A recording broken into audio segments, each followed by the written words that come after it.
ถือเป็นอีกคดีใหญ่ที่ได้รับความสนใจจากสังคมอย่างกว้างขวางสำหรับกรณีนายวรยุทธ์อยู่วิทยาหรือบอสทายาทเจ้าสัวกระทิงแดงขับรถเฟอร์รารี่หรูพุ่งชนดาบตำรวจวิเชียรกลั่นประเสริฐเสียชีวิตเมื่อปี 2555 คดีดังกล่าวอัยการได้สั่งฟ้องนายวรยุทธ์ทั้งหมด 5 ข้อหาซึ่ง 4 ใน 5 ข้อหาทยอยหมดอายุความเหลือเพียงคดีเดียวคือขับรถโดยประมาททำให้ผู้อื่นเสียชีวิตซึ่งคดีนี้จะหมดอายุความในปี 2570 และอย่างที่รู้กันว่านายวรยุทธ์ได้เดินทางออกนอกประเทศทำให้กระบวนการพิจารณาคดีต้องหยุดชะงักลงแต่ระหว่างนั้นก็มีเรื่องแทรกซ้อนเข้ามาเมื่ออัยการฝ่ายสำนักงานคดีปราบปรามการทุจริต1มีคำสั่งฟ้อง8จำเลยต่อศาลอาญาคดีทุจริตและประพฤติมิชอบกลางในความผิดร่วมกันปฏิบัติหน้าที่โดยมิชอบกล่าวหาว่ามีการกระทำที่เป็นกระบวนการเพื่อกดดันให้มีการเปลี่ยนแปลงความเร็วรถเฟอร์รารี่ของนายวรยุทธ์ในวันเกิดเหตุที่ระบุในสำนวนของอัยการว่าขับมาด้วยความเร็วสูงถึง177กิโลเมตรต่อชั่วโมงซึ่งผลคำพิพากษาที่ออกเมื่อวันที่22เมษายนที่ผ่านมามีคำสั่งจำคุกนายเนตรนาคสุขอดีตรองอัยการสูงสุด3ปี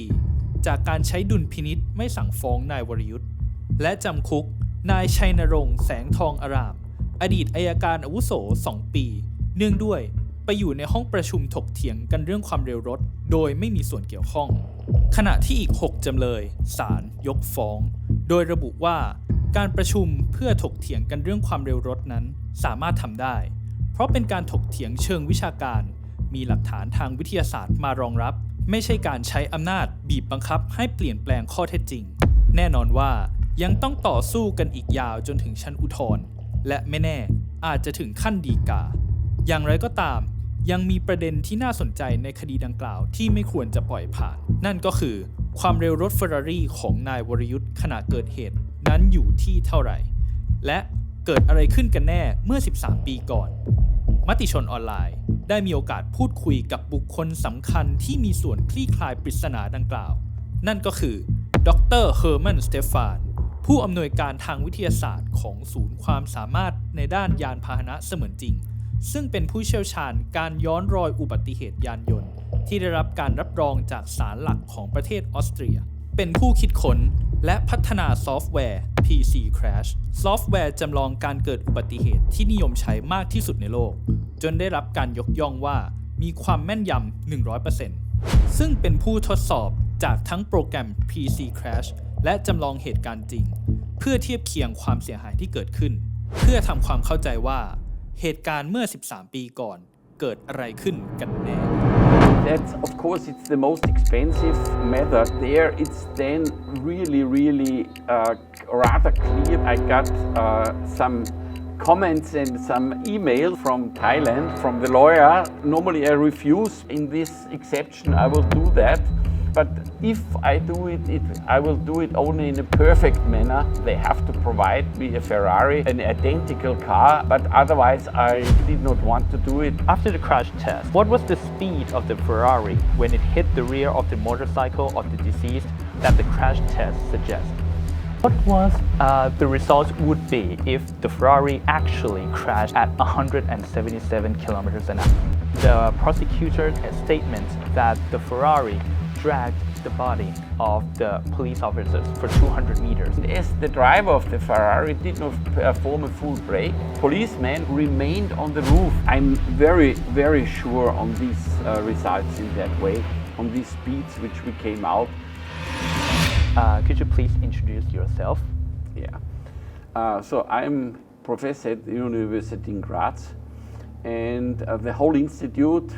which I'm leading is dedicated to vehicle safety and especially to the study of accidents. So we like to learn from accidents, from the reconstruction of accidents, how they occurred, how they can be prevented, what is the background, why they occur in that way. This is what is one of the major parts which we study. At the moment we have at the institute, I have around 60 people staff just dedicated to safety issues within vehicles, And one part of that is also the reconstruction of accidents, because the reconstruction of accidents is one of the major bases. I also do a lot of accident analysis for the court. We started to develop an own crash center, very flexible crash center, to be able to reproduce such real accidents. We started to do that around 15 years ago. About reconstructing of the crash test to be used in the courts, but has there ever been any dispute or doubt of the accuracy of these tests? Normally, if you do a full-scale crash test, there are no more doubts left. So that's, of course, it's the most expensive method in that way to validate the accident. But there it's then really rather clear, because you take the identical vehicles in that way, you reproduce the whole thing, and then you see, do the damages correlate? Are the damages, the way is the movement, the contact positions, are they appropriate in that way on the vehicle? And this is by far most accurate and most, let's say, efficient way to prove it. And we use it only if it's a real case where there is a lot of, let's say, a lot of costs involved in that way, where there is a lot of pain involved, or if there are severe injuries or fatalities or multiple fatalities. In these cases, we also do this kind of reconstruction in Austria. And I think the method in that way is, let's say, that which is most safe and most reliable in that way for the reconstruction of accident. Normally, we do a lot with numerical simulation. The tools for the numerical simulation are also from me. So PC Crash is a very important software. We have around 8,000 licenses in that way. This software is used worldwide, and we have lots of installation, and it's very well accepted in the meanwhile. How did you become a part of this investigation of the hit and run charges of Vitiya? And how can I ask you about who reached out to you to invite you to join this investigation? Yeah, it was quite interesting, because I got some comments and some emails from Thailand, from the lawyer, to if I could investigate this case in that way. Normally I refuse, because it's too quite intensive and quite difficult to do such a case in foreign countries, because I got also lots of requests from US to do these cases, but it takes a lot of time to consider them. It's also difficult to get the detailed original data,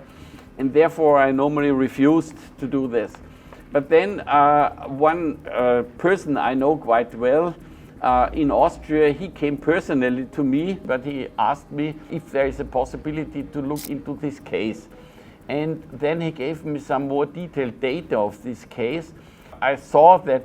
with the existing reconstruction, there are some weak points which are not clearly not proper in that way. And therefore I said, okay, in this exception I will do that. And I said, but if I do it, I will do it only in a perfect manner. That means that I take all tools which are available to reconstruct the case. And he just said, okay, this is no issue in that way. And I also told him that I will decide what kind of methods we will use for the reconstruction of this accident. Could you explain me how did you conduct these crash tests? So I decided, I immediately told him we will have to use, I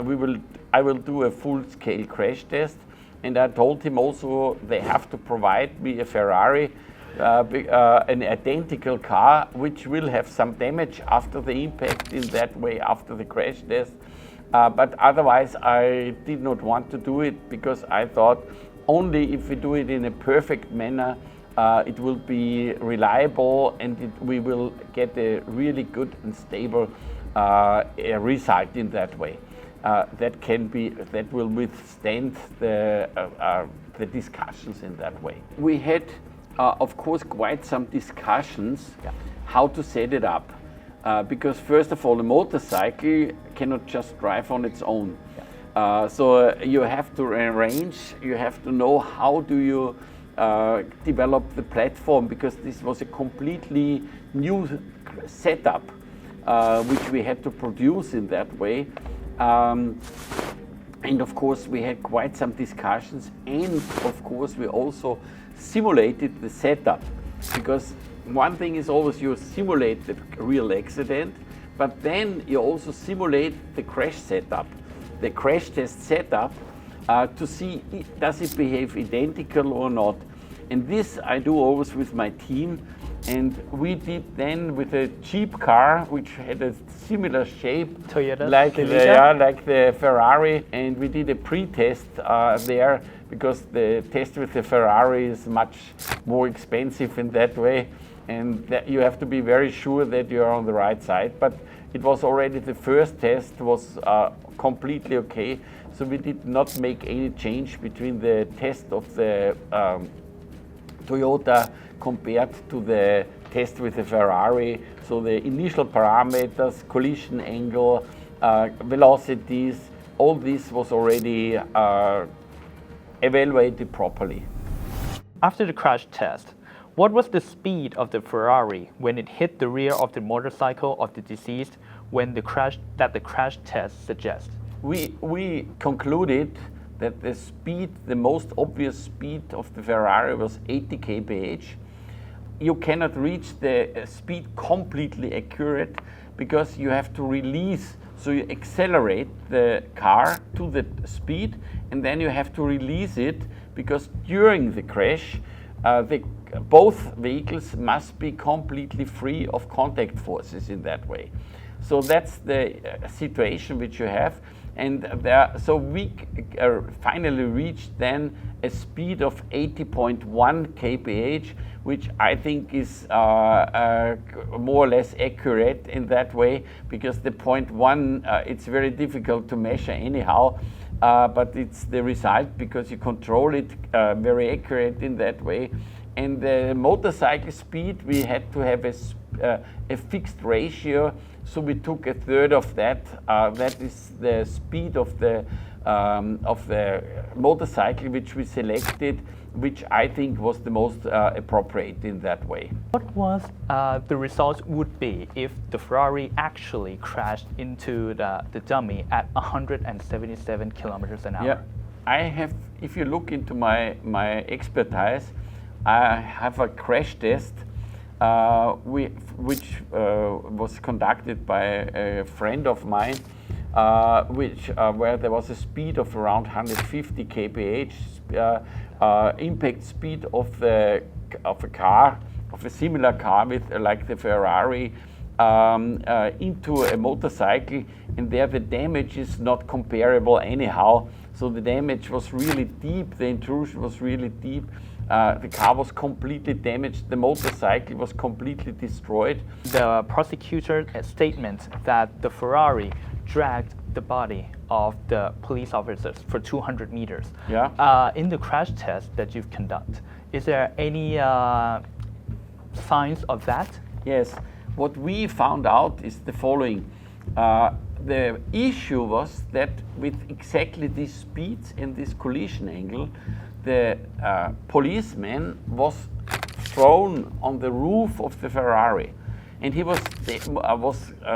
at this position. And as the driver of the Ferrari did not react after the impact and did not perform a full brake, the policeman or the motorcycle driver remained on the roof. We could see that because we could not reproduce that because our proving ground was not long enough. So we had to brake the car in that way. And it's also it's very difficult to let the car go for 200 meters after the impact. So we had to brake, and then he was falling down, but you could see that it could remain easily on the roof of the car. And that's for sure the way how he was transported such a long distance in that way. And so the crash test completely showed this effect. It was just not, he was not transported in our crash test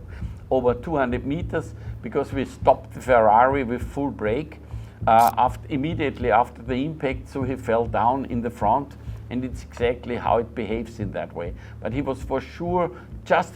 lying on the roof of the Ferrari, and in this way transported a pretty long distance. Is there, how confident are you with the results of these crash tests? Yeah, especially with respect to the speeds of the two vehicles, I'm very confident.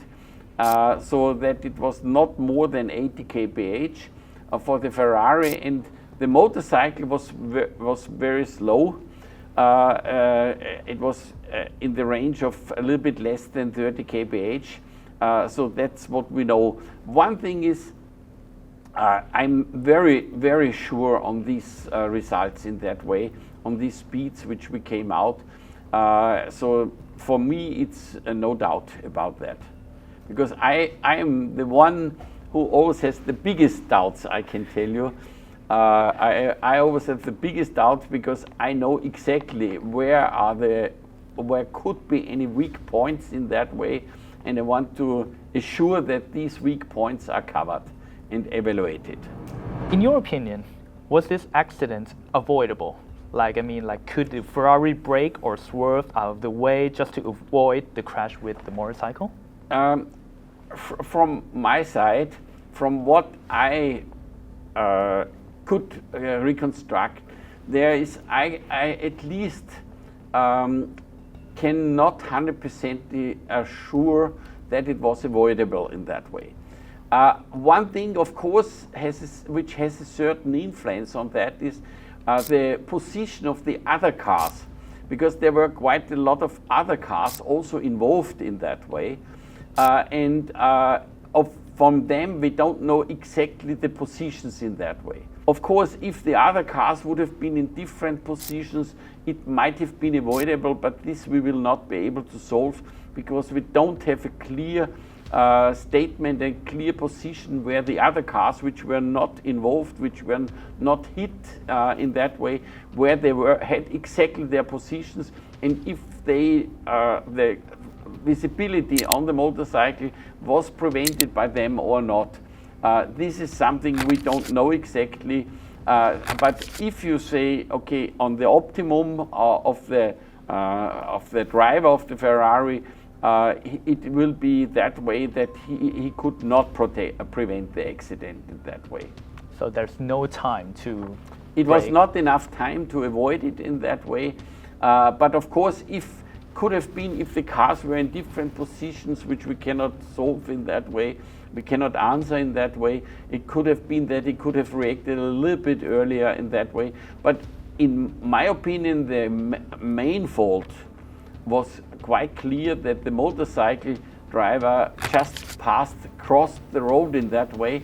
because it's not allowed to make a lane change. A lane change you can only do when you